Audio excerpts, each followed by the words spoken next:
Welcome back, Wolfpack. Brolis here, and today we're going to be talking about Reshiram and Zekrom for VGC 2016, so we're going to have a lot of really in-depth discussions and stuff. I decided to do both of them in the same video because there isn't too much to each of them, but together they make a pretty solid video. Also, there are some interactions like with Fusion Bolt and Fusion Flare that I don't really want to repeat myself on, so we can just kind of make these Pokemon work together or work with other Pokemon, and it's going to make for an interesting video. So I feel that the main thing to address with Reshiram and Zekrom are the weaknesses. As we can see here, we're going to have Ground, Rock. Well, that's really already really bad, and then Dragon, just to make sure we're going to be absolutely destroyed by pretty much everything the VGC metagame has to offer. For the Reshiram, and then Zekrom is going to be the same thing, kind of, but a little worse at the same time. Fairy, so that means Xerneas gets to have its way with us, as well as any other Fairy-type Pokemon. Then we have Dragon, Ice, and Ground. So no Rock, but we have Ice, which is going to be just as common.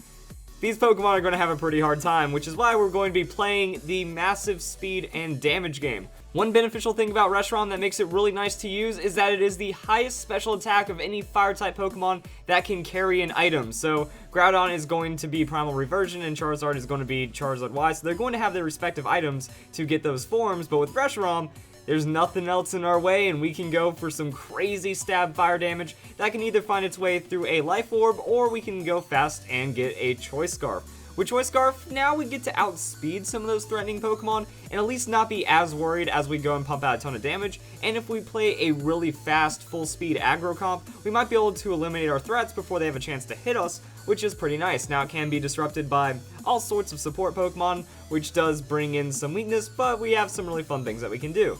So first off, with the Choice Scarf, you will be locked in, but you will be gaining a lot of speed, and hold on to a Modest Nature for a lot of special attack damage. Heat Wave, Blue Flare, Draco Meteor, Earth Power, these are going to be your most basic options for just high amounts of damage. Heat Wave, what it will do is hit both opponents. Blue Flare, what it will do, well, that's just your massive stab nuke that isn't Draco Meteor. Draco Meteor is your massive stab nuke that is Draco Meteor, and then Earth Power, and it's just good for coverage and stuff, but at the same time, this won't find one-hit KOs onto Primal Groudon, or it's going to be pretty specific, because when you use Earth Power on a Steel-type Pokemon, you're better off using Stab, so you can find in some other moves to put here that we will talk about as we go through Reshiram's kit, even though there aren't a super duper amount when you're going for the Choice Scarf, so it'll be kind of up to the coverage preference that you want to cover. Now with this, I was thinking we can pair it with the Groudon. This is going to be some pretty solid synergy right here that you're going to be able to outspeed, get some good damage, and then you just go into a Precipice Blade. So now you get to hit with Heat Wave Precipice Blades, go for a double KO, and you just kind of get really nice coverage from that, but you will be really ground weak at that point. So another Groudon that's either running faster or is supported better could be a bit of a problem. It's just nice synergy right here between the two Pokemon. And we can also look at another kind of Reshiram, which is going to be supportive but high damage. I think one thing that we really cannot undersell about this is how much damage the Blue Flare is going to be doing. That's a stab 130 base power move with the highest special attack fire Pokemon can have with an item. If we are going to be running like Life Orb, which takes its own Tailwind and takes its own support, that's going to be ridiculous amounts of neutral KOs, even against legendary Pokemon. But with this, we're also looking at the Focus Sash for like Tailwind into Draco Meteor, and then your Blue Flare or your Fusion Flare, depending on how you're running it, and then we can just kind of run it however we need to. So we'll talk about this set in a bit, but first let's go and look up the matchups, that way we know what to expect. Now one problem is about having all this stab fire, is that Dragon-type Pokemon resist you, and a lot of the metagame is Dragon, so it's going to remove some of that, which is what Draco Meteor is for, so they either resist you or they get supered and mega blown up, which is also a very nice thing to consider. As we can see right here, the Earth Power isn't really too much, same with the Draco Meteor against Primal Groudon, and it's going to be able to Precipice Blade you into the ground, so you need to have another Pokemon that's faster than your average Primal Groudon. This is a hit point invested set, so say it was like Adamant with speed invested, we're still going to need to chip in a lot of damage to make sure the Primal Groudon goes down, but it's not too hard to outspeed base 90, so that is something to consider, and it does kind of help because, as you can see, we're getting slightly more damage on our Earth Power than the Blue Flare, but the Blue Flare is already still a very high amount, and it doesn't force an early Draco Meteor while we are Scarfed. Next up, we also have Reshiram into the Xerneas, just kind of showing how much damage we can try to get across. The Heat Wave, is again kind of in that same situation. You need to outspeed it, or you need to have a Pokemon that's Taunt, or some way of shutting down the Geomancy. It's going to want to have a Smeargle next to it. It's going to want to have Fake Out or something like that. But at the same time, you can play around, like, you know, you can fake out Xerneas to at least delay its setup while your Reshiram gets delayed or something like that. Now, they might not expect a Heat Wave, so against a Follow Me comp, sometimes you'll see Xerneas next to Follow Me. If you're doing that double hitting with Heat Wave into the Xerneas, you're going to be pretty fine. And as you can see here, a neutral, non-boosted Moonblast doesn't KO you, so you can go with this Reshiram and even the Groudon. And if they don't go for crazy amounts of status or amazing amounts of shutdown, you know, you can easily bring this down with the Heat Wave and then a Precipice Blades, or you can go for those double hitting moves to hit through a potential Follow Me. But even then, we do have to worry about the Fake Out. We're still getting good damage. As long as we can play out of that, we can still do kind of okay, but we are going to be at risk from the Moonblast. And let's see how we look if we have a Dazzling Gleam on top of that. So Dazzling Gleam is going to do less damage from the split damage, and if we go into the +2, it actually won't be able to knock us out. So Xerneas will have to make a choice of nuking something with the Moonblast or getting crazy damage across, and you might be able to deal with it. As for other moves against a Ho-Oh, if you have 124 attack EVs and they have no defensive investment but full hit point investment, you will be able to find a one-hit KO against a Ho-Oh. So that's kind of some very technical stuff. If you don't want the Earth Power, you can run the Stone Edge instead. I don't know about it on a Choice Scarf set, but at the same time, I don't know about it on another set because you are running out of moves to use pretty quickly, and giving up the Protect on a Reshiram could be a pretty bad thing, especially under Tailwind. If you're double outspeeding your opponent, say you go for this set, what you want to do is you just Tailwind, eat the hit, Focus Sash keeps you alive, and then you can throw out the Draco Meteor, the Fusion Flare, maybe the Heat Wave if you want to run on this. But the Protect outplay is pretty nice. If you feel they want to finish you off at that one hit point, you Protect, and now your other Pokemon, potentially Groudon, potentially any other Pokemon, is going to be able to throw out a huge move for free under that speed, and that can work out pretty nice if you make the right prediction on that one. So, things to consider. As for the EV spread on this one, it might seem a bit weird throwing hit point invested on a Focus Sash. So, this is where you could technically add those attack EVs for a Stone Edge, but you are giving up that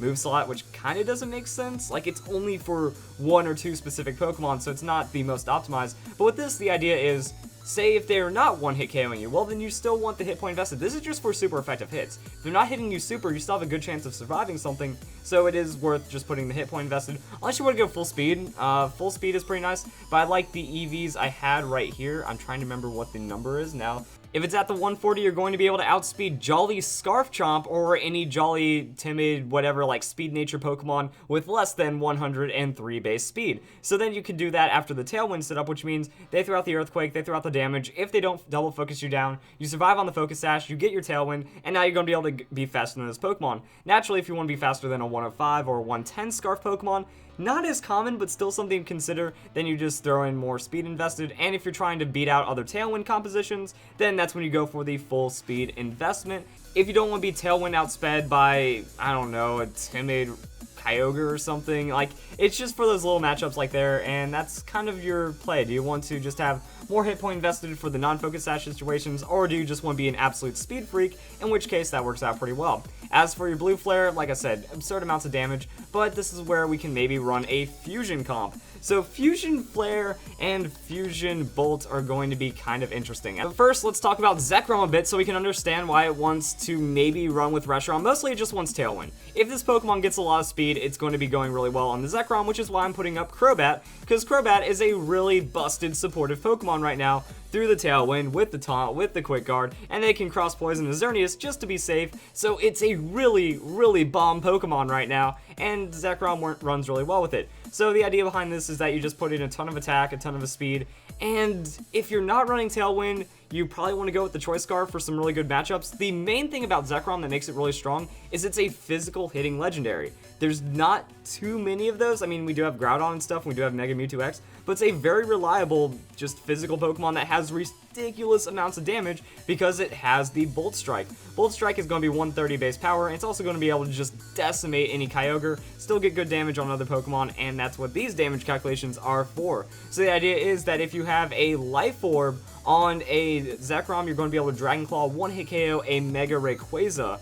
That's something to consider. That's why we want the Tailwind so bad on it, because, alright, we protect Tailwind, and then we can just outspeed into the Life Orb Dragon Claw and absolutely blow up pretty much any Dragon-type Pokemon. So unless you're going up against a full hit point defensive invested Giratina that has Draco Meteor, you're going to be doing really well against Dragon-type Pokemon, and then we can just kind of add on to there. So as for other moves, you're mostly going to be about Fusion Bolt and Dragon Claw. Like if we look at Stone Edge, I mean, it doesn't really add too much for us because it's a rock-type move with pretty low accuracy in a way, because, okay, Fusion Bolt, well, that's stab, that's going to be able to hit flying type Pokemon anyways, it's not really going to add too much for that, and if we're in a position where Fusion Bolt, Dragon Claw aren't already scoring KOs, or if they're not the most optimal move, then we might be in trouble. As for Crunch, unless we're in a position where Gengar, Aegislash start gaining some momentum, which isn't really too incredibly likely. I know Gengar's getting kind of common, but we're not going to see too many Aegislash or like crazy ghost type Pokemon that we really need the Crunch for. Like, that's just the problem, that Bolt Strike is so strong. Like with the stab, it brings its power to over anything a regular super effective move can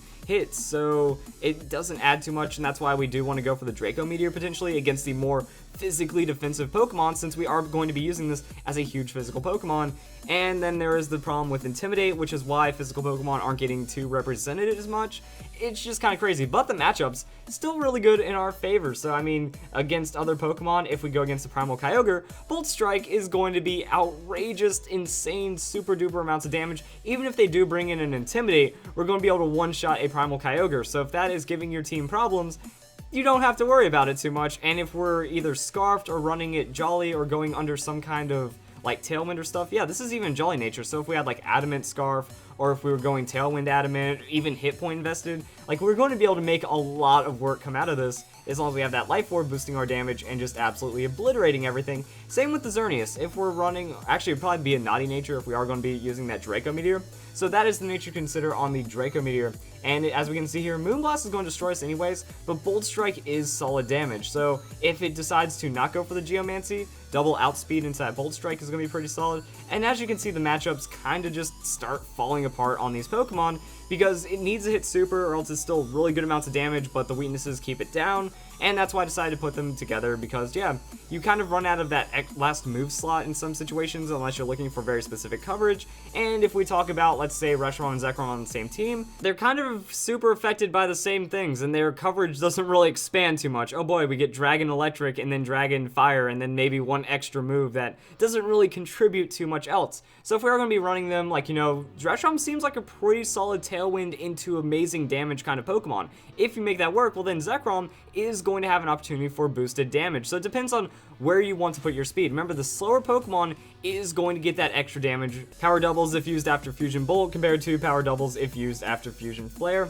I think it just shows that Reshiram is a really good Tailwind, potentially support high damage Pokemon that could be used out pretty well, and we will need to pay attention to the speed EVs, because the slower Pokemon kind of doesn't really matter if you're Tailwind outspeeding your opponent in any situation. You know, just knock off a couple extra EVs if we're going for, like, say, against the Scarf Tromp, if we want to outspeed them. Instead of going for the 140, we can go like 148 or 156, and then put 1 point less on the Pokemon we want benefiting from it. Now, I feel like, in a way, Reshiram should be the slower Pokemon, because Zekrom, it already has the damage covered. You can make it run those offensive moves as well, so Reshiram's the one that wants the extra damage, since it's being the more supportive one. So what we can do with this is we can go Life Orb, potentially that Naughty nature if we are running into the Draco Meteor, but as we can see here, like the Life Orb Dragon Claw into Life Orb is really nice, and then Fusion Bolt, if we're trying to look for a situation where we need that fire to punch through, it can be pretty good. And even then, Fusion Bolt will still knock out a Kyogre if you aren't intimidated, so you can use that as just a better accuracy situation. You don't have to risk this 15% accuracy, so they're going to be going down anyways, and then it opens up like the Dragon Claw and potentially another move, maybe just the Draco Meteor on that Naughty, like I've said before. And these two Pokemon can kind of find some synergy together like that, or you support them in their own separate ways, and that's why I decided to make a video about them together, because yeah, I've mentioned a lot of the problems enough at this point, and I'd just be repeating myself. So Zekrom, Reshiram, they have the damage, they lose it in the weaknesses, and their coverage kind of isn't anti-meta enough. Like, if Zekrom could get a hold of that Earthquake, or if Reshiram, I don't know what really Reshiram would have, because again, they also have way too strong of stabs, that if your Blue Flare doesn't cut it, then you're kind of screwed anyways, and that's a really, really bad thing to do. So if you guys enjoyed this video, that's how you use Reshiram, Zekrom. Good Pokemon. It's not their meta, unfortunately, and that's why it's not going to go too well for them. So if you guys enjoyed the video, and I hope you all have a nice day. Thank you for watching.